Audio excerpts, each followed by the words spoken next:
Agriculture also contributes, and even significantly contributes, to greenhouse gas emissions. So this puts agriculture into a rather specific situation in which careful and well-planned adaptation will be fundamental. Let me share some further personal thoughts with you about adaptation in agriculture. And I want to highlight a bit more on the opportunity side, because I think there are many opportunities. In another session yesterday on CBA DRR linkages, we heard a lot of challenges which Ben Wissner shared with us, very valid points, but I thought to counterbalance, I focus more on the opportunities at this point. The first opportunity I see is that farmers adapt since ever to climate. The concept of adaptation, particularly autonomous adaptation, what farmers do at their level, is not new to farmers. There is a huge potential and a huge knowledge to build on.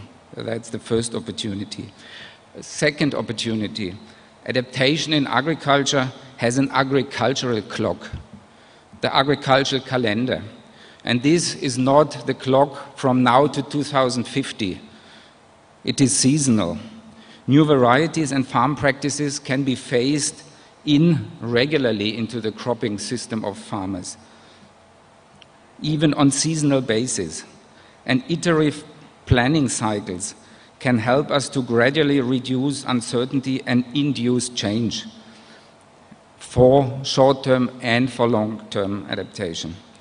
Seasonal forecast, as it was mentioned in the earlier session, combined with the seasonal cropping calendars, is a key instrument which I believe is a huge opportunity to, at least for a certain period, promote season-specific adaptation practices farmers can apply in order to initiate the way for long-term adaptation.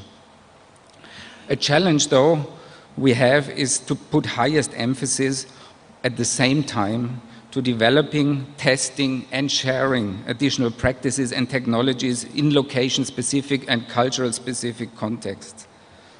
But to start with, in the first 1 or 2 iterative planning cycles in agriculture, which may be 3 or 6 years ahead, there is a range of practices already available, and we heard a lot here from the pilot projects, and this should not be the focus of this discussion today in this session. So there is a lot, short-term and long-term adaptation practices and mitigation practices. And this adaptation mitigation link in agriculture is another opportunity we should really keep in our minds, because there are many practices like conservation agriculture, like water management or improved water management, improved grazing management, which provide big potentials to combine mitigation and adaptation targets. Also, this puts agriculture into a specific role. We need to develop more options, nevertheless, in the long run, blending local knowledge and scientific knowledge, and increase outreach. So this also means we need more research, better extension, and we need the link to the communities, to the local level, and in this context, community-based adaptation comes in and is a crucial element. I see another opportunity, very much from the farmer's opportunity, which others may not straight away consider as an opportunity. We know there's climate variability and there is the slow onsetting climate change phenomena, and they strongly overlay. From a farmer's perspective, there is actually a very strong bias that farmers operate along the current acute risk exposure. So this means not the climate extremes necessarily, but the climate events. This is what determines farmers' decision making.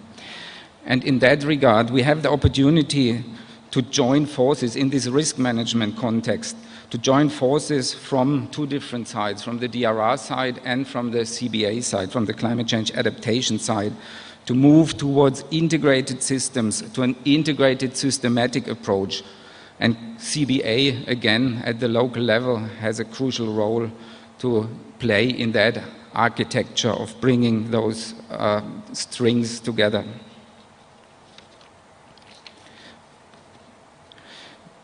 one challenge I personally see, which has not been so much talked about here, but I again think that is specific for agriculture.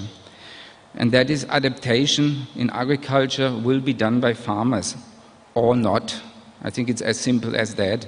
The decisions whether the adaptation of 3 million people over the globe, which take care of huge areas of land, it's made by the farmers.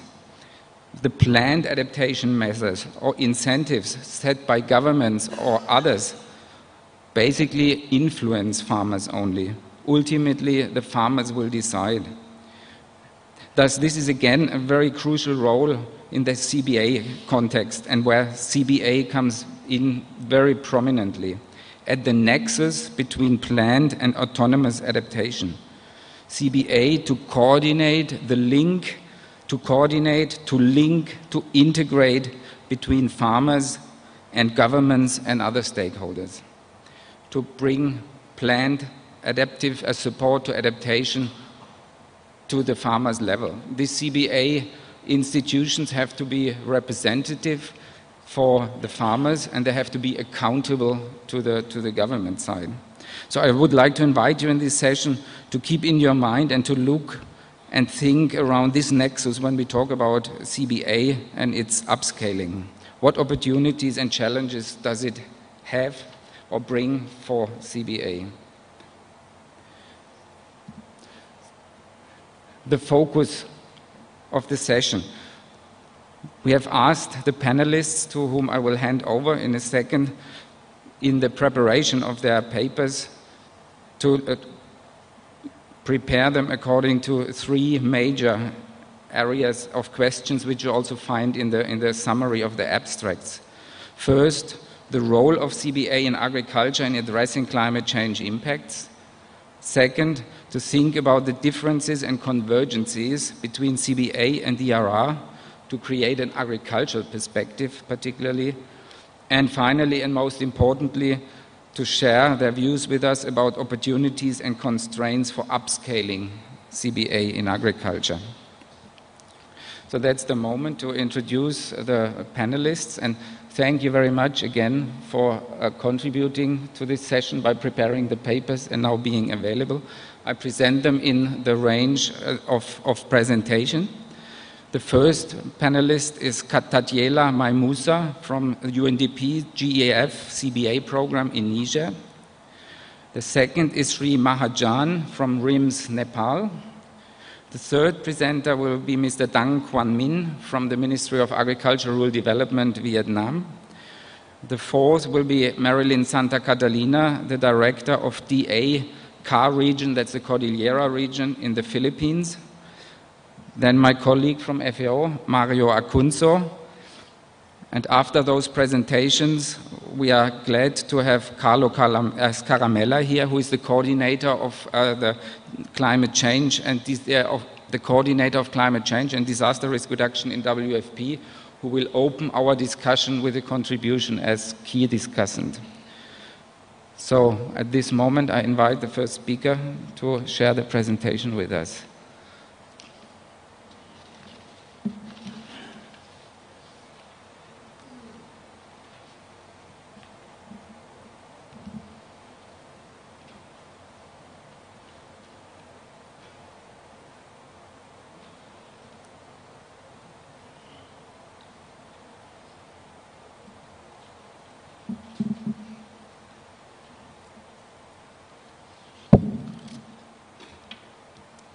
Thank you, Mr. Chairman. I have a pleasure to present you a case study related to sustainable agriculture techniques to build resilience in rural community in Niger, mostly in the commune of Rumbu. I don't have to go deeply in data and pictures, but I would like to show some features of the project in 2 or 3 slides and point out some key points of discussions. First of all, maybe I should talk on behalf of all Sahelian countries of West Africa which are not represented here, because as pilot GF CBA country, Niger lessons should be spreaded and broadcasted through all Sahelian countries and all other at the global level where we can find similar ecosystems. So this discussion should also interest the other Sahelian countries.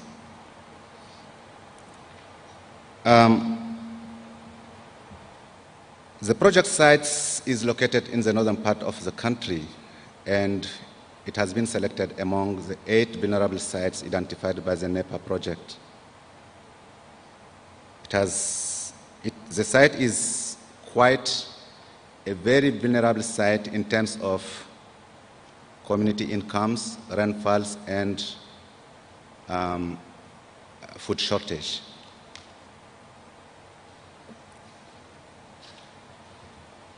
I come to the community challenges.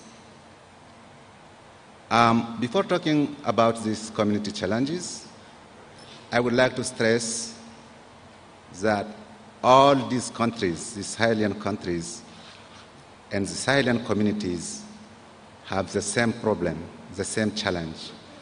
The challenge, as Stephan said, is how to address food security issue. Before getting deeply in the project, I would like also to stress that all the CBA actors and practitioners are using different tools of investigation and assessment. But in the same time, we came out with the same results, the same outputs, the same outcomes, despite the difference of approach. Because some donors have their own approach, and all these approaches can converge toward how to feed peoples, how to feed communities. The investigation tools or assessment tools used by CBA GF is what we call vulnerability reduction assessment. CARE International use other things, CVCA, some use Crystal, and what else, I don't know, but there are many, many investigation tools that can converge into the same results, saying how to address community issues. Donc, the investigation showed that at this community level, food security is a big issue. And this is due to increasing land degradation and soil erosion by removing trees and crop residues. Second problem is the lack of concrete source of income and maladaptive coping strategies, including multi-purpose deforestation. There is also inadequate crop production system and land ownership, change of amount and frequency of rainfall. All these challenges are increasingly increased with climate change events. Let me come to this project presentation. The objective is to build resilience of community in terms of coping with food insecurity. So this project is executed by one NGO called SEB, and it costs $31 kilo, co-funded by GF and the government of Japan. It lasts 16 months. What are the project outcomes now? So far, we came out with measures piloted to restore degraded land, including training of community members to implement and monitor land reclamation practices. The second outcome is a community-managed bank of agricultural inputs, including early material system, has been installed. And these quick maturing seeds have been demonstrated by 45 pilot farmers. And agricultural implements have been provided to 5 most vulnerable households to reduce ecosystem stress. And lessons learned have been shared. Let me show you some pictures to show that change is possible in terms of production system transformation. This picture shows the typical production system in the Sahelian context. As you can see, millet is growing on the sandy soil, which is very poor, infertile. The system is not productive in terms of feeding peoples. And this is what is happening actually. But it will be decreased with the climate risk. So we need inputs to improve and diversify this production system. But we have to put money, of course, and come to another type of production system which can show possibility of diversifying crops with irrigation schemes, modest inputs, and so on. So it's possible, change is possible, but it requires money. That brings me to the scalability of our outcomes. What we found so far, more than 1,000 people are testing the quick maturing seeds in their fields with the 45 pilots. The GF National LDCF NAPA project scaled up the initiative in other neighboring communities. CARE International Adaptation Learning Program included some of the villages to pilot the project. And recently, we have held a lesson learn and exchange workshop jointly with all adaptation practitioners at the national level. And African Adaptation Program is willing to move beyond the pilot initiative of CBA. What are the challenges to scaling up and replicate? One of the challenges is sustainability of the seed banks and loss of crop genetic potential. As you know, affordability of agricultural inputs is one of the challenges of African farmers because they seldom afford inputs at the farm level. And land tenure issue is one of the factors that cannot allow people to input at the field level. The other problem is the availability of extension services. As you know, in Africa, and mostly in West Africa, extension services play a key role in terms of spreading technology, but they are not enough at the community level. Capacitation is also one of the major issues to address because there's a lack of capacity, lack of skill at the community and local government level. So we have to downscale the national expertise to the local government. And funds also is one of the major issues. And you can convene with me that adaptation is a problem of fund. If you have fund, you can adapt. Mr. Robin says this morning that we have to look at the economic scale level because money is one of the factors which can induce people to adapt. The next steps are lessons learned from this project mostly should feed knowledge management platform of this African Adaptation Program, and also national strategies and plans should include CBA's best practices through African Adaptation Program. And also local governments should promote CBA best practices into local development plans, and local governments have to capacitate local adaptation experts. These are the way forward. And we look forward, of course, from this audience that people can, discuss this issue of capacitation, capacity building of community, and how to raise funds to bring them to the community and to increase their adaptive capacity. Thank you.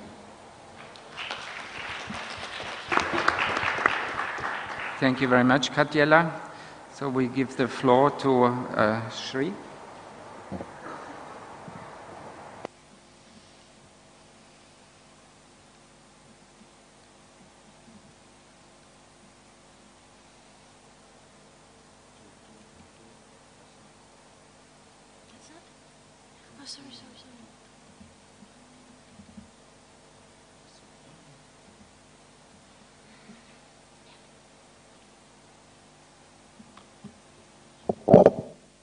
Hello, good afternoon, everybody.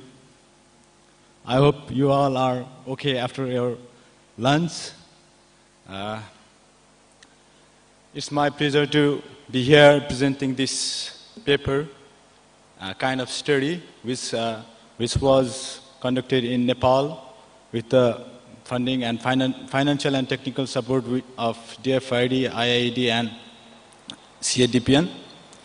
The title of my presentation is Designing Local Adaptation Plan of Action in Agriculture Sector. And outline of my presentation is, I will start from background and then objective and methodology, then some key findings, barriers and constraints while doing that study, and then I'll finish with some lessons for upscaling and then conclusion. Let me start from background. I hope you all agree with me that climate change has posed additional pressure, additional threats to livelihood and development. To address this issue, Government of Nepal has prepared NAPA, National Adaptation Program of Action, which is submitted to the UNFCCC, and government has also initiated and established climate change division under Ministry of Environment, which is mandated for climate change agenda in Nepal. Similarly, there is another Climate Change Council chaired by the Prime Minister. It is responsible for high-level political and policy support for climate change issues in Nepal. And recently, climate change policy was endorsed in Cabinet of Nepal. These are some glimpses of climate change initiatives conducted in Nepal by government, but Nepal being a country with geographical variation and climatic variation, National Adaptation Program of Actions won't address local issues which farmers are facing day by day. Can you imagine that even in a single BDC, the type and degree of variability is different, even in a single BDC. That's why Government of Nepal, with support of some civil society organizations, has planned to design local adaptation plan of actions to address local climatic issues at local level. For your kind information, there is village level development organizations as a local government organizations. This is the lowest government entity in the village level, and agriculture service centers are the lowest entity under Ministry of Environment. But single agriculture service center has to cover more than 6 to 8 VDCs at the moment for agriculture technical supports in the field level, in the community level. That's why there is provision of Agriculture Development Committee within BDC under Local Self-Government Act. The main objective of the study was to mainstream agriculture adaptations into development adaptations, and some of the activities we followed are review of the literatures and consultation with the local government bodies, BDC, PDC, DDC, and line agencies. And we also conducted participatory vulnerability assessments at different level, ward level to PDC level, using different participatory tools like hazard mapping, vulnerability ranking, impact matrix, and also we assessed interventions available at that particular area, either implemented or initiated by community organizations or other development organizations, and we prioritize those interventions based on cost-benefit analysis and multi-criteria assessment, and then we prepare community-level plan and integrate it into the PDC plan. This map shows that the overall vulnerability situation of the Nepal and working site.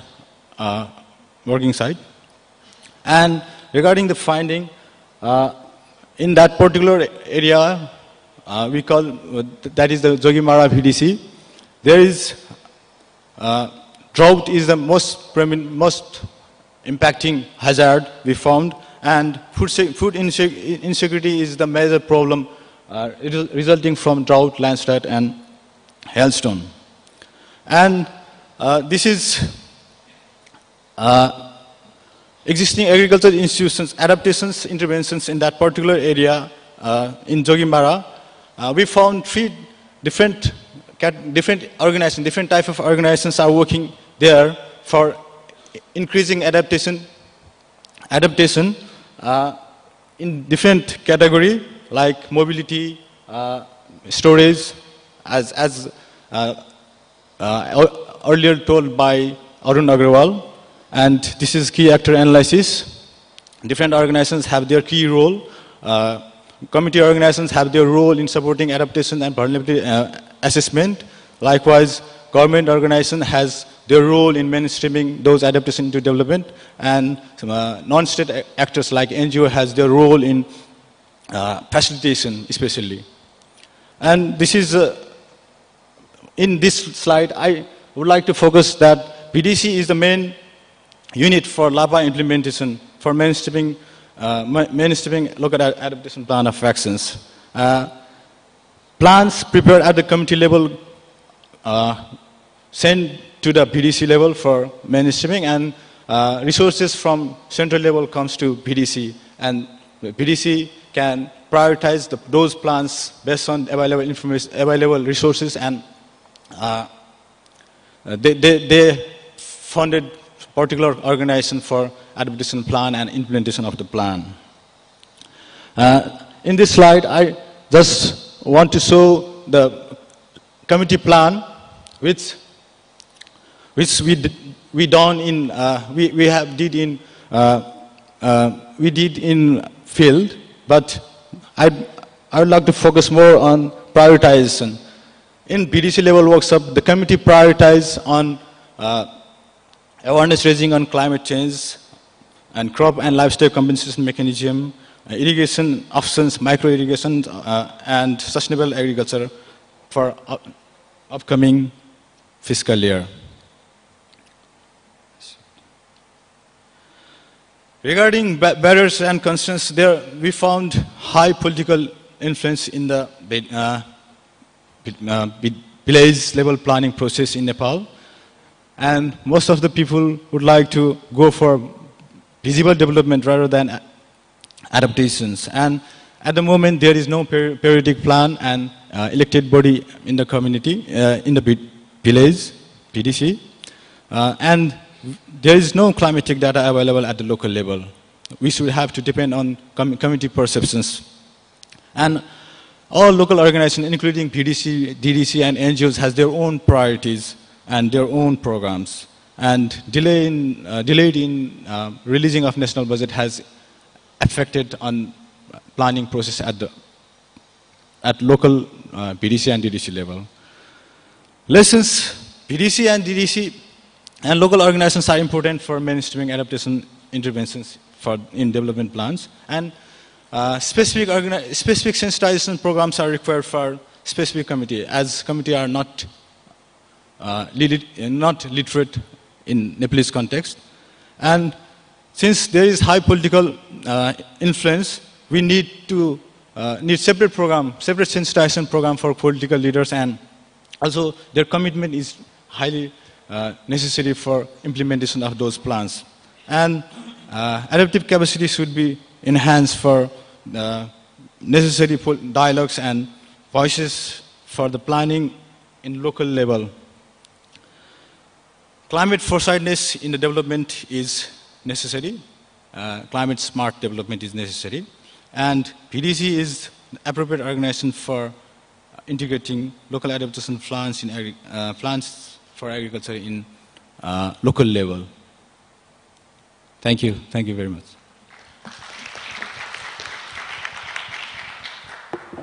Thank you very much, Sri, for this comprehensive presentation of the LAPA and VDC approach in Nepal, which is an indeed very interesting option of an institutional setup to coordinate action at local level for community-based adaptation. So we hand over to the next speaker. Mr. Min.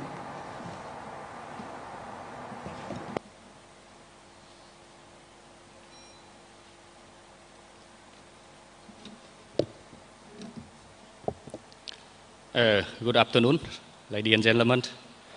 I'm very pleasure to be here and to present with you some our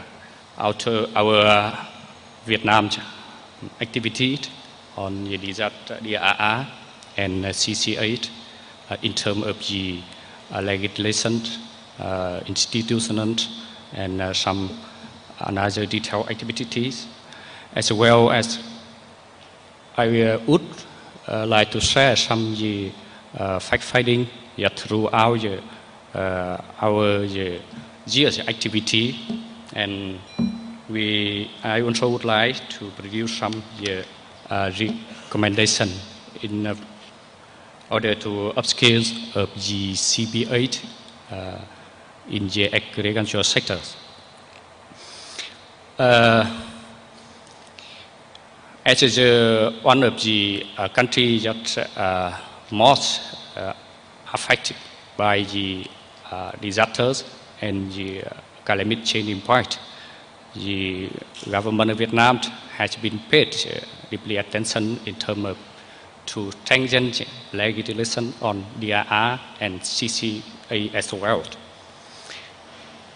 Government has adopted the national strategy by period 2020 and also adopt the National Action Plan for DRRs that according to which the national strategy we also have the national target program to respond to climate change, and the specific ministry for agricultural management also adopt the action plan framework for adaptation to climate change, specific for agriculture and rural development sector that period by 2030.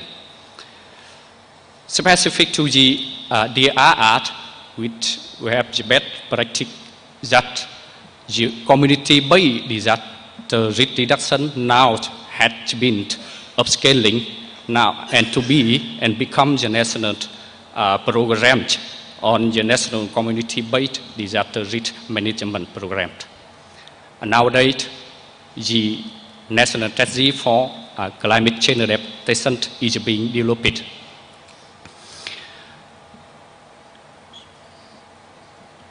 For the CBDRM, I would like to come a little bit more detail on CBDRM.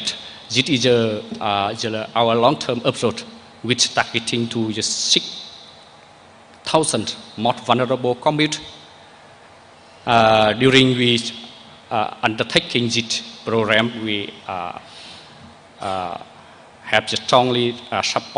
strong support from the donor and NGO community. Of course, we have the high attention from government, but also it remains some challenges like the target program will implement in the large area in the whole country in the different geographical conditions, and we have to facing with the now lacking of the understanding of the local government get this and the knowledge, the perception of the community are not the same. And also we challenge it is that how to get the full integration of gender issue and the needs of the children and the disabled people.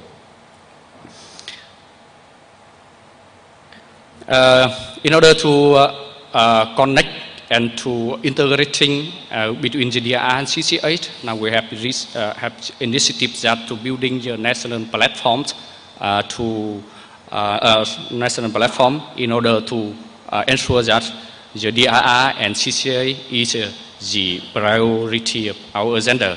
So it makes to incorporating the CCA and DRR into the social and economic development. Of course, within the effort, we have organized to a national forum in the CCI.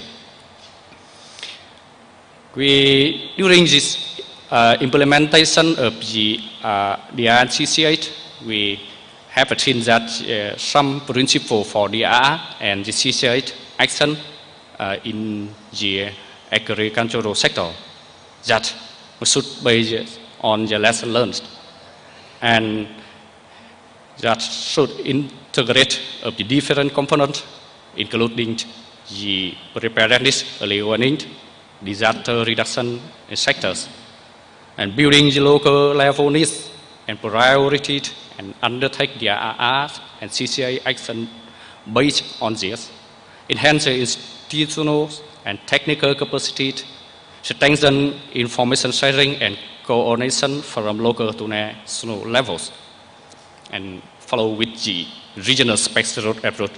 I would like to contribute up to the Vietnam case that in Lower Mekong in the DR we have policies that living with flood.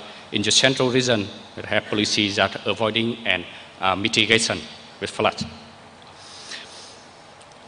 Another thing is capacitating the agricultural sector for the CCI. Access the institutional needs and analyze the technical gaps in the agricultural sector for the CCI at the provincial levels, and Laos. Analysis policy requirement to link the agricultural sector to national strategies in their art. Preparation of plan of action at national to district level, involved methods and standardized procedure for joint need assessment survey. It's need to combine and to ensure that still maintained about the CCA activity and build this decentralized capacity to promote farmer in the context of CBDRM. We have the example on the CCA in the agricultural sector that this initiative is the support by FAO project implementation from last year up to this year. This mainly objective to support the government priority on DRR and CCA, provide technical assistance to implement of the national strategy and action plan framework in terms of the institutional and the legislation as well. Strengthens preparedness, early warning, database management, coordination, communication, enhance selected commune resilient. Pilot target the most vulnerable commune affected by the recurrent climate-related risks in 3 provinces in the northern mountainous region. From that, and with some another activity have done, we have some finding and recommendation for further upscaling the CCA in agriculture sector. Thirdly, the reviews food security and agricultural sector plans targeting with the most recurrent disasters for in the most vulnerable areas.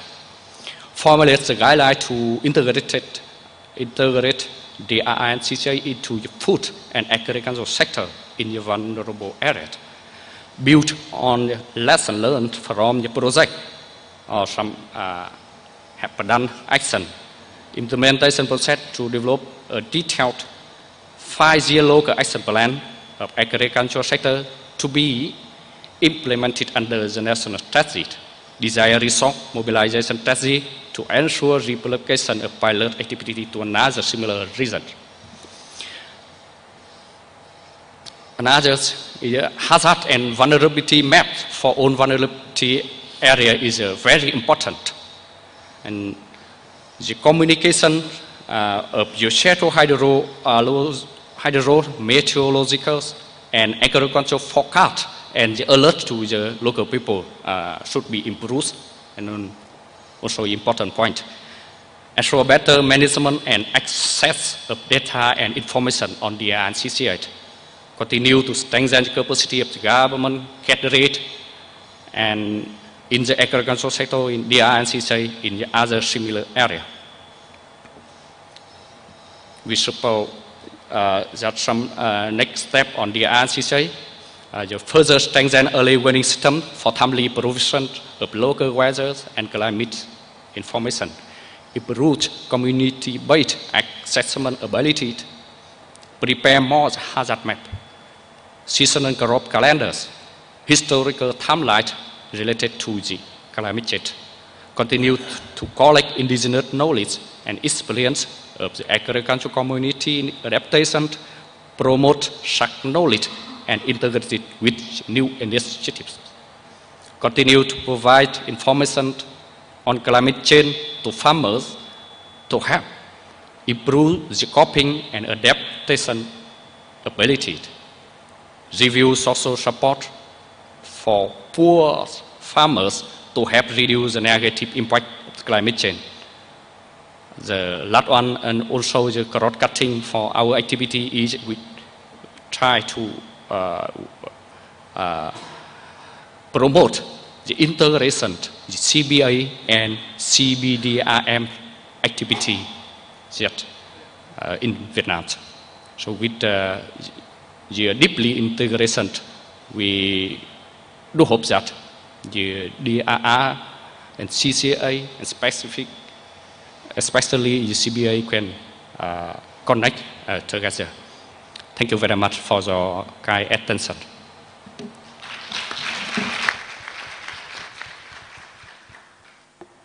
Thank you, Min, for this presentation.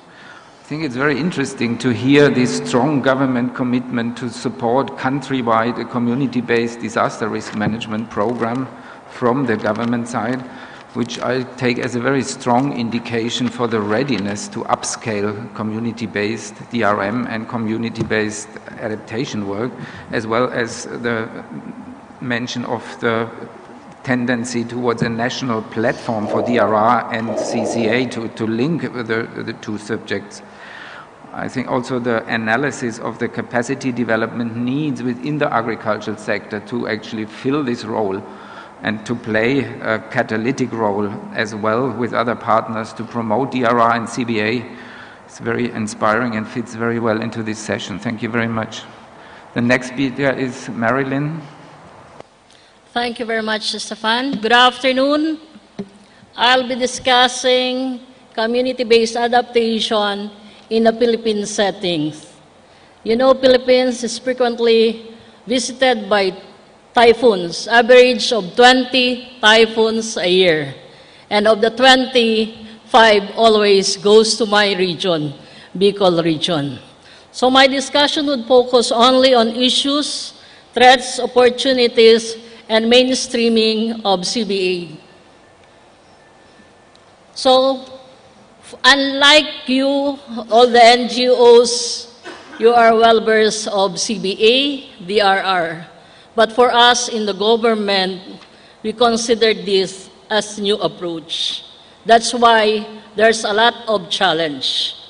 It could be integrated, we know, on development projects like Farmers Field School and other projects, and we really have to do that. We have a lot of projects, we have a lot of initiatives in the Department of Agriculture, but we simply do not call it DRR or CBA. Then it can be effectively a strategy for DRR and CCA, technology generation, transfer, and fine-tuning. CBA as a catalyst in soliciting community involvement, cooperation, and accountability towards overall development. Climate change, of course, everybody knows this, increased the uncertainty of farm productivity and profitability. But there is really a need to integrate CBA in the Department of Agriculture programs and projects, because even if we would like to have programs who would produce more in terms of productivity, but if it would be affected by all those calamities, then we say we were not able to produce. It is an avenue for replication of proven good practices option in agriculture and fisheries for DRR. Outcomes of CBA assist in the decision-making process in determining suitable interventions and support systems and policy directions. Because you consult with the people down there who know better. You know that the farmers have also know what they want, and maybe you just improve on the way they are doing things, you do some interventions in the technology, change in the cropping pattern, then you have a viable project down in the community. Then what are the differences? This is my perspective. CBA is transferring of technology for livelihood resilience, while CBDRR is focused on saving lives. Saving lives is a priority. However, let us accept that vulnerable communities usually are dependent on agriculture and fisheries for livelihood. Therefore, it is but needed that there should be an integration of the two approaches to address both problems. Possible convergence, both are somehow similar in approach and process. You do a lot of consultation down the field. You consult with all those stakeholders, with all the agencies to be involved, with the NGOs, with the NGA, national government agencies, or even those down the line. CBA can be integrated within the context of CBDRR as one of its major component. It is ideal for communities with high level of dependence on agri-fishery where lives and livelihoods are both at risk.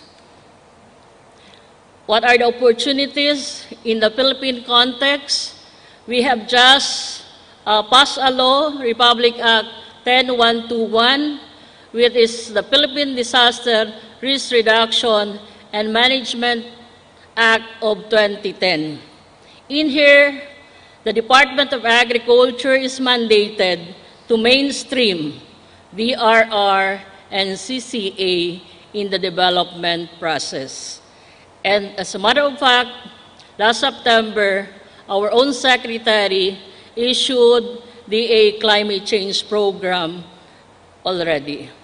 So also another program is the DA National Convergence Initiative, wherein it involves 3 agencies, the Department of Environment and Natural Resources, the Department of Agrarian Reform, and the Department of Agriculture, identifying some focus areas wherein we could implement our programs. It is expected that this convergence initiative would help us in scaling and mainstreaming CBA and CBDRR. Also, there are universities that includes curriculum or extension services of universities and academies. What are the threats of upscaling?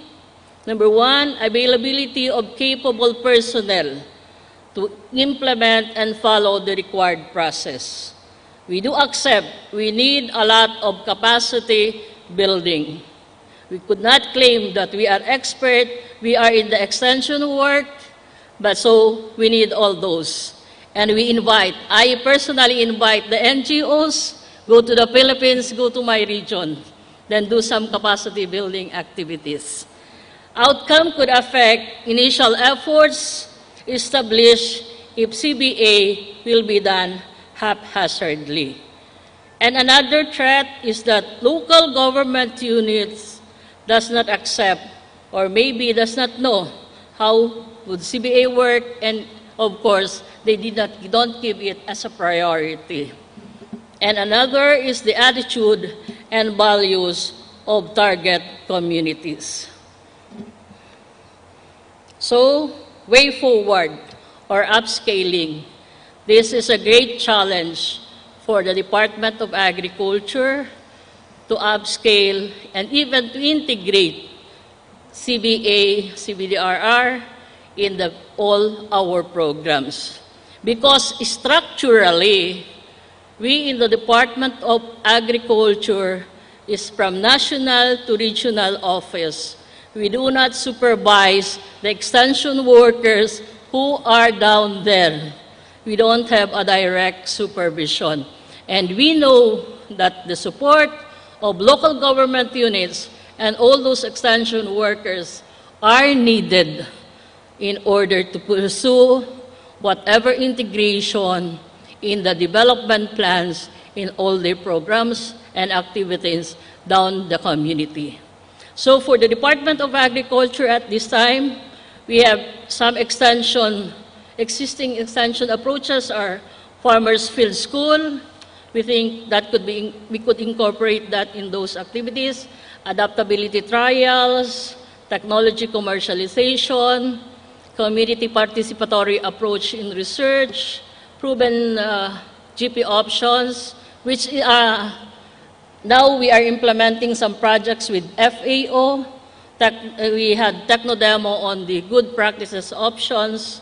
And of course, as always, we need to consult with the people who would be involved, especially the stakeholders, to work within the vulnerable communities. And as I said, the local government units should be there to support. Thank you very much. Thank you very much, Marilyn. I recognize your strong pledge for the integration between community-based adaptation and community-based disaster risk reduction from an agricultural perspective in the Bicol region of the Philippines. And thank you very much as well for your illustration and to show the way forward in a way in which you place CBA within the institutional setting of delivering agricultural services to communities and farmers. We hand over to the next speaker, who is Mario Acunzo, my colleague from FAO. Good afternoon. It's a pleasure to be here. This is my second time in this type of events, and I think it's a great opportunity. Today I'm about to talk in relation to the reforms happening in the agricultural sector that offer an opportunity for mainstreaming and upscaling CBA. We all know that climate change involves a combination of immediate, medium and long-term measures. All these measures require a knowledge-intensive type of measures. Knowledge is the basis for most of these activity. Knowledge and communication, I would say. In particular, climate change adaptation and the CBA imply multi-stakeholder action, innovation, and a process of social and institutional change. Since the very beginning, each project, especially focusing on CBA, should take care of the institutional dimension. But also, CBA lacks of structures, lacks of references into the agricultural policy, and this is the main challenge. So now today my analysis is based on how we can best take advantage of some reforms, and especially the reforms of the so-called innovation systems, meaning research and extension services in agricultural sector. In most of the country, these systems have been going through a deep crisis, but have been, in this case, just recently, in most of the country, renovated or reformed. FAO carried out a study in collaboration with the University of Wageningen to assess the role of this institution in relation to climate change adaptation. The study was carried out in a number of countries, Bangladesh, Bolivia, Congo, and Ghana. And therefore, the main conclusion is that climate change is not only related to technology development in the agricultural sector or in the innovation sector, but also implies a huge institutional change. Therefore, this is a reiterative process. Change both in technology and institutional development are interlinked, and innovation goes in a kind of a spiral, no? In a continuous process. Community-based adaptation is a kind of a layer behind all of this scene, but should be brought into the agenda as one dimension of this institutional change. So, just in synthesis, the main finding of the study are that adaptation and innovation are interrelated processes in agriculture. Sometimes we have this disjuncture, agricultural innovation, technology innovation versus community-based adaptation. They are interlinked. There is a need in agricultural sector to consider an integrated approach to both elements. Institutional reforms and new agricultural innovation approaches are now more focusing on institutional and organizational aspects, orgware aspects. These consideration and these type of reforms offer an opportunity, meaning the reforms of the agricultural innovation system and big changes being done in research and extension may provide an opportunity, eventually a framework, to institutionalize a large-scale CBA, horizontally and vertically. We've been learning about many experiences at the local level, but unless we make an effort to impact on policies, and especially on policy reform, especially on the reform of agricultural innovation systems, CBA will be really just local and not with a major impact at the national level. Therefore, CBA requires also new form of coordinated action based on networks and multiple stakeholders to ensure that institutions and people are linked, are in some way that we ensure also the participation of local community in agricultural policy making, not only in experimenting at the very local level these experiences. There is therefore the need to rethink institutional arrangement to promote adaptation and innovation. One way would be thinking to open up the role of extension services to more participatory approaches, to change the very nature of extension to a more horizontal type of work with the farmers, facilitating mediation and community learning and sharing. There is a huge opportunity. But another important aspect I would like to refer to is the key role of communication in all of this. This is the visible element. It's a kind of a missing element that is present in all adaptation processes, especially when they are at the community level. Communication for development is an approach that has been consolidated, during many years of practices in development sector, in the agricultural sector. Is the planned and systematic and participatory use of communication strategies, media at the local level, the community level. In climate change adaptation and community-based adaptation, these type of strategies and processes can facilitate information, knowledge sharing and participation between the actors in a given agroecological system. We normally try to empower local actors in managing their own communication and knowledge resources. So these are kind of key facilitator of a community-based adaptation. So these processes, in the long term, they also promote institutional and social change, these communication processes. So we have now just a list of functions for this kind of communication approaches that are resumed in a publication that I have here. If you want, I will be sharing with you. But what is very important for me is to share with you some field experiences, because these are not just theoretical type of observation. In particular, in the case of Bolivia, this participatory community communication system, let's call it this way, have been piloted through in the context of the reform of the National Research and Extension Services. So community media have been given, have been strengthened at the local level, and the national plan, communication plan for community-based adaptation and food security has been agreed with the government.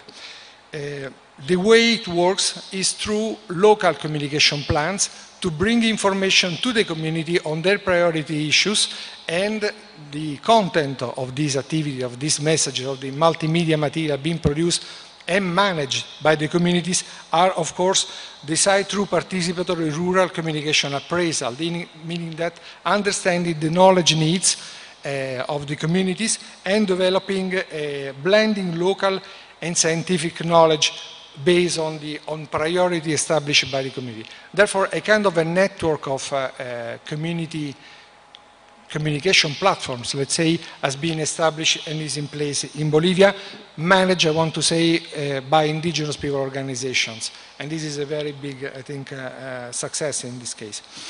These type of experiences, so meaning the scaling up of communication activities from the local to a national level as a part of a national innovation system of research and extension systems, new approaches being given to the people, new methodologies and tools, is also the case in Bangladesh, where there has been a request by the government of developing a rural communication service in support of community-based adaptation, disaster risk reduction, and food security. So, for the time being, there is we're piloting out, FAO is supporting the establishment of a community rural radio linked to the national extension services. In this way, the extensionists will learn with the community how to develop contents with them that are relevant for the community-based adaptation. Some concluding aspects about communication. Upscaling community-based adaptation involve institutional process, an institutional process promoted through systematic participatory knowledge sharing and communication processes and services. So these processes have to be in some way institutionalized, and the dialogue between communities and institutions, and I would say also the government, should be open and continuous. There is the need to focus on communication as a social process rather on media, because most of the time communication is seen just as an outreach, it's not seen as a process at the community level.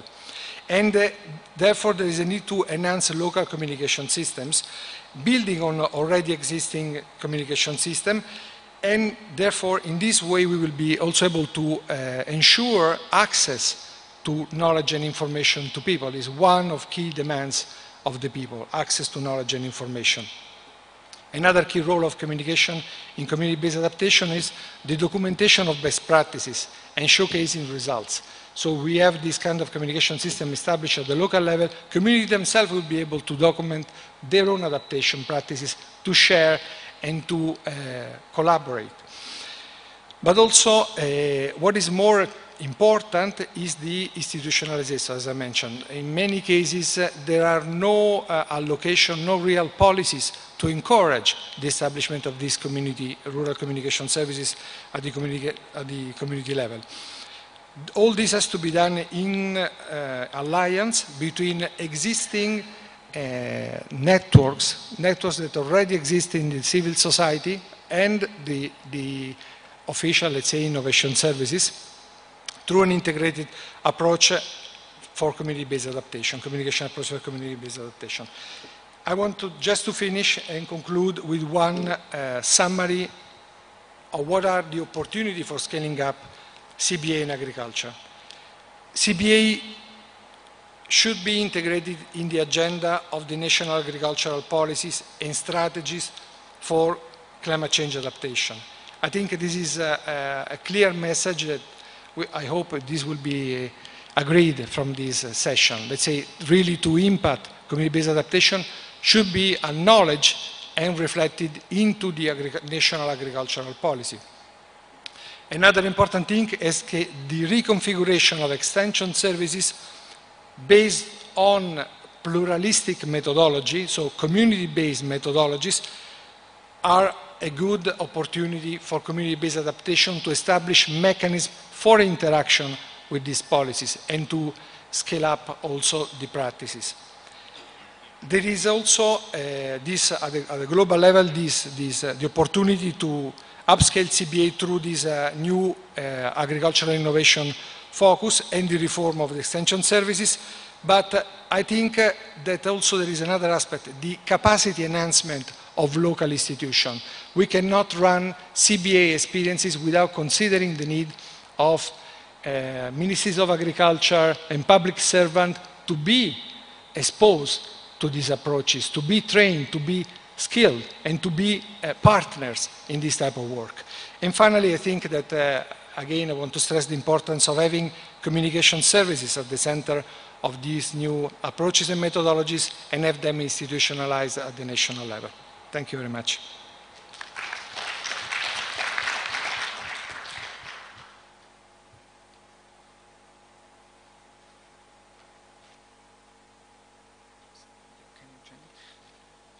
Thank you very much, Mario, for this presentation, which very clearly indicates how important the institutional dimension is when we talk about upscaling, and also how important communication is, and particularly in agriculture, how important possibly a reform of the institutional setting is.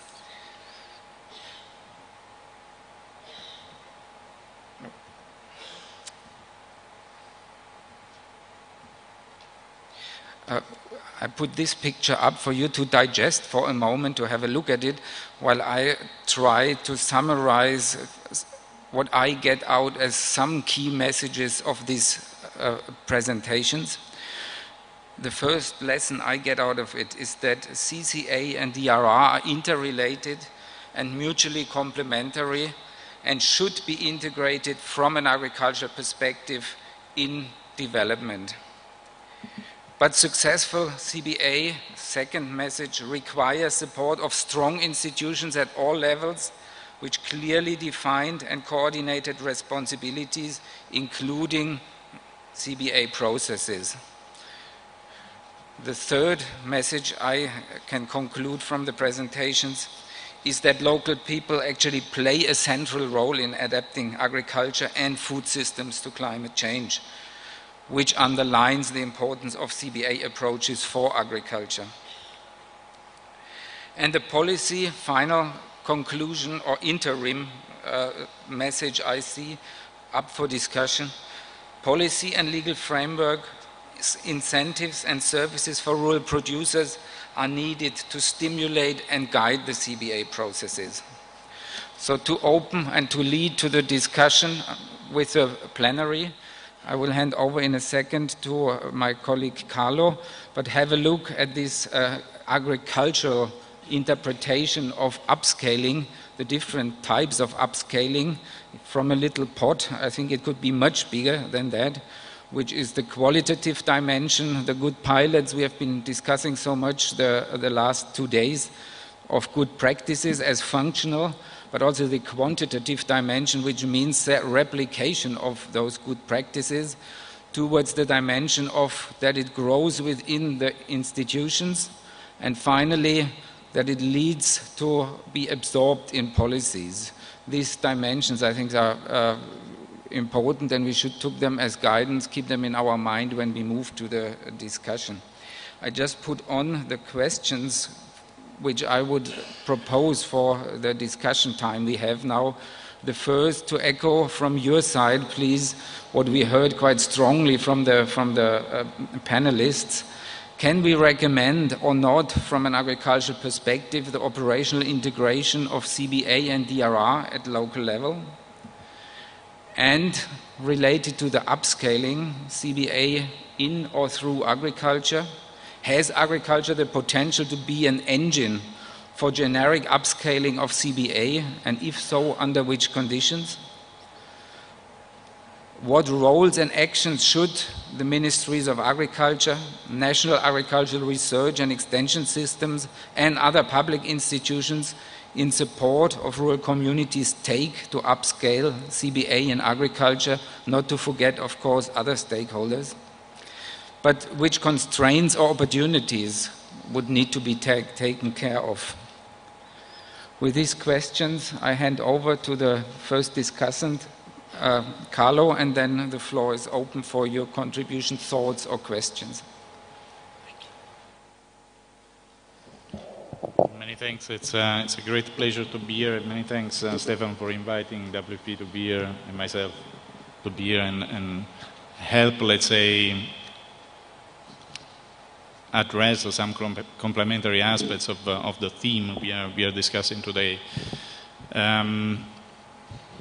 I think what we can take, what I take from this presentation so far is the critical role that agriculture can play and the critical role of internalizing disaster risk reduction techniques, approaches and strategies within agricultural development pathways.